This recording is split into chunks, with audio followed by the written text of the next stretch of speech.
नमस्कार मित्रों, भगवान श्री कृष्ण कहते हैं, आत्मा शरीर को वैसे ही छोड़ती है जैसे मनुष्य अपने पुराने कपड़ों को उतार कर नए कपड़े धारण कर लेता है।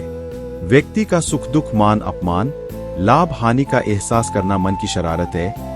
आत्मा का इससे कोई लेना देना नहीं है। जब यह संसार ही स्थायी नहीं है तब इस संसार की कोई वस्तु कैसे स्थायी हो सकती है।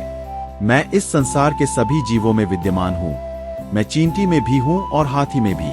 संसार के सारे रिश्ते नश्वर हैं और केवल शरीर से जुड़े हुए हैं। जैसे ही व्यक्ति की मृत्यु होती है और आत्मा शरीर को छोड़ देती है, आत्मा का शरीर से जुड़े रिश्तों से कोई नाता नहीं रहता। मेरे तुम्हारे हम सबके कई जन्म हो चुके हैं। ना तो यह मेरा आखिरी जन्म है और ना ही यह तुम्हारा आखिरी जन्म है। वर्तमान परिस्थितियों में जो तुम्हारा कर्तव्य है वही तुम्हारा सच्चा धर्म है। मैं किसी व्यक्ति के भाग्य का निर्माण नहीं करता और ना ही किसी को कर्म फल देता हूँ। व्यक्ति या जीव के कर्म ही उसके भाग्य का निर्माण करते हैं। क्रोध मनुष्य का सबसे बड़ा शत्रु होता है।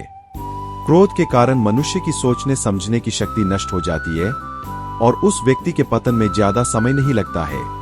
मनुष्य कर्म करने से कभी छुटकारा नहीं पा सकता, इसलिए हमें हमेशा कर्म करते रहना चाहिए, क्योंकि कर्म के बिना हमारे शरीर का निर्वाह नहीं हो सकता है। परिवर्तन होना ही इस संसार में स्थायी है, इसलिए मनुष्य को परिवर्तन से कभी नहीं घबराना चाहिए। मनुष्य का अपने मन को नियंत्रित रखना किसी घोड़े के नवजात शिशु को नियंत्रण में रखना जितना कठिन कार्य होता है। इंद्रियों के वश में होने से मनुष्य के जीवन में केवल विकार और परेशानियां ही आती है।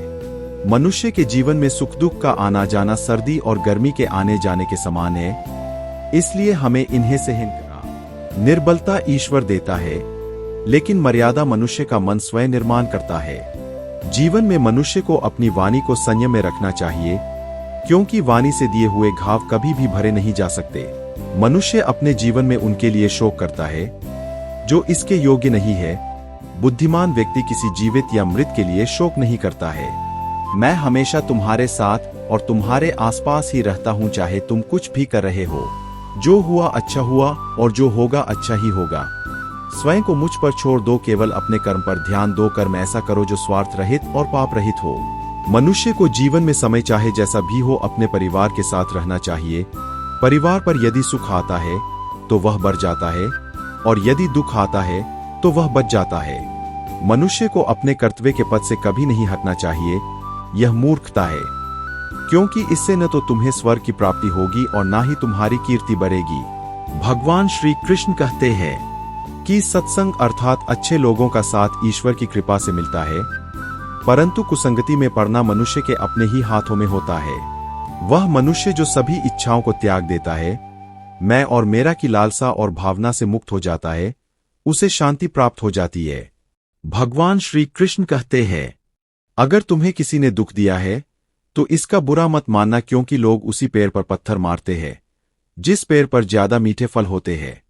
स्वार्थ से रिश्ते बनाने की कितनी भी कोशिश करो वे कभी नहीं बनते, और प्रेम से बने रिश्तों को कितना भी तोड़ने की कोशिश करो वे कभी नहीं टूटते। यदि व्यक्ति शिक्षा से पहले संस्कार, व्यापार से पहले व्यवहार और भगवान से पहले माता पिता को पहचान ले तो उसकी जिंदगी में कभी कोई कठिनाई ही नहीं आएगी। भगवान श्री कृष्ण कहते हैं कि मनुष्य